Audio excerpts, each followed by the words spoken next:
ایک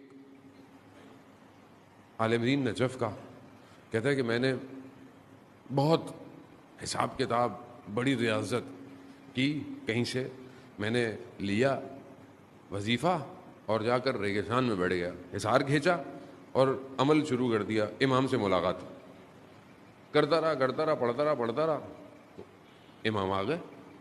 امام نے بولا بھائی ہاں کیا سوال ہے؟ اب اتنا مگن تھا ذکر میں کہ یہ بھول ہی گیا کہ میں نے امام کو بلایا ہے۔ کہتا نہیں مجھے کوئی کام نہیں ہے، اسے پتہ نہیں کوئی اور ہے۔ امام نے کہا کوئی کام ہے تو پوچھو، اب وہ غافل۔ تو امام نے بولا عجیب لوگ ہیں، بلاتے بھی ہیں پوچھتے بھی کچھ نہیں ہے۔ اب جب اس کو یہ محسوس ہوا کہ امام تھے تو اب یہ امام کے پیچھے دوڑا۔ اب یہ جتنا دوڑتا تھا امام اتنا اس سے دور ہو جا رہے ہیں۔ ایک جگہ پہ دیکھا امام ایک دروازے میں داخل ہو گئے، یہ پیچھے آ گیا۔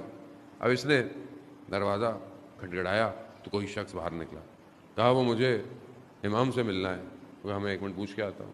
گئے تو اس نے دیکھا امام کو بلا لیا، یہ دیکھا تو امام بیٹھے ہوئے ہیں، قرآن کھلا ہوا ہے۔ اب جیسے اس نے امام کو دیکھا نا تو جو اس کے ذہن میں تھا سب بھول گیا۔ یہ امام ہے، امام کو دیکھ کے آدمی کو کہاں کچھ یاد رہتا ہے۔ امام کو دیکھا، صرف سلام کیا، التماس دعا، باہر جیسے باہر نکلا سارے سوال یاد آ گئے۔ سوال پوچھنے تھے اس نے۔ اب جب سوال یاد آئے اس نے دوبارہ دروازہ کھٹکھٹایا تو پھر وہی شخص باہر آیا، کہا مجھے امام سے ملنا ہے۔ کہا امام تو نہیں ہے۔ کہا کیسی باتیں کر رہے ہو، ابھی تو امام تھے، جھوٹ بول رہے ہو۔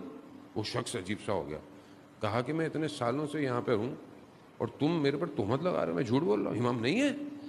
کہا میں ابھی آیا تھا۔ تو کہا اس وقت تھے، ابھی نہیں ہے امام۔ کہا ہاں مگر امام کا ایک شاگرد بیٹھا ہوا ہے، اگر سوال پوچھنا۔ اس نے بولا چلو شاگرد سے پوچھ۔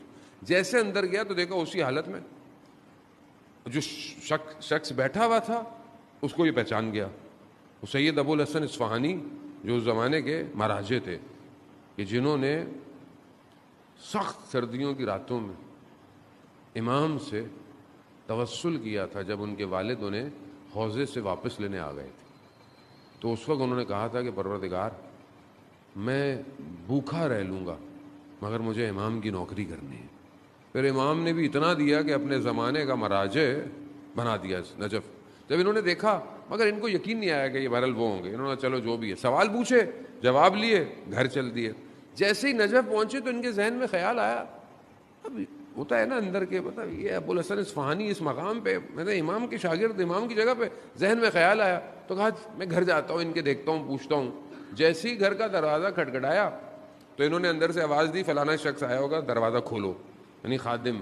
جیسے ہی دیکھا تو اسی حالت میں سید بیٹھے ہوئے جیسے وہاں بیٹھے ہوئے تھے۔ پھر اس نے وہ سوال پھر پوچھے، ہاں میں دوبارہ چیک کرتا ہوں۔ جیسے ہی سوال پوچھے سید نے کہا مگر میں نے تمہیں جواب نہیں دیا گیا، تو ایک دم شرمندہ ہو گیا۔ خوب یہ انسان جو اس قابل ہو جاتا ہے، امام کی نوکری کرتا ہے، امام کی جگہ پہ چلا جاتا ہے، زمانہ، مکان، ٹائم اس کے لیے ختم ہو جاتا ہے، کیا ہے یہ؟ کہانیاں نہیں ہیں، داستانیں نہیں ہیں، حقیقت ہے یہ کیسے ممکن ہے؟ وہ یہ روایات ہیں۔ پانچویں امام باقر علیہ الصلوۃ والسلام، اللہ صلی علی محمد۔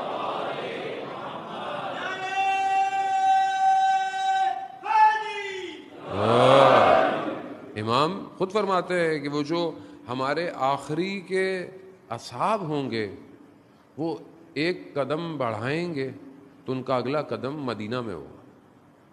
اب یہ ظاہر ہے یہ کوالٹیز تب ہوں گی نا کہ جب ہماری روح مضبوط ہوگی، بدن مضبوط۔ اچھی بات ہے بدن کا خیال رکھیں، صحت کا خیال رکھیں، جوان کو ایکسرسائز کرنی چاہیے، ورزش کرنی چاہیے، اپنے آپ کو مطلب مضر صحت سے جو چیزیں اسے دور کرنا چاہیے، لیکن بدن سے زیادہ روح کو طاقت چاہیے۔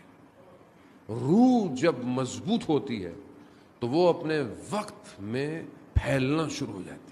ایک روح اگر بزرگ ہو جائے پورے معاشرے پر حاکمیت کرتی ہے، ایک روح۔ آپ دیکھیں گے ابھی 2 دن پہلے شہید عارف کی برسی تھی۔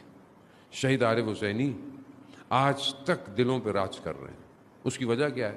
روح بزرگ تھی، اور یہ روح تب بزرگ ہوتی ہے جب اس کی خلوت میں سجدے شروع ہوتے ہیں، جس کے سجدے دنیا کو دکھانے کے لیے نہیں ہوتے، جس کے سجدے صرف اپنے رب کی ملاقات کے لیے۔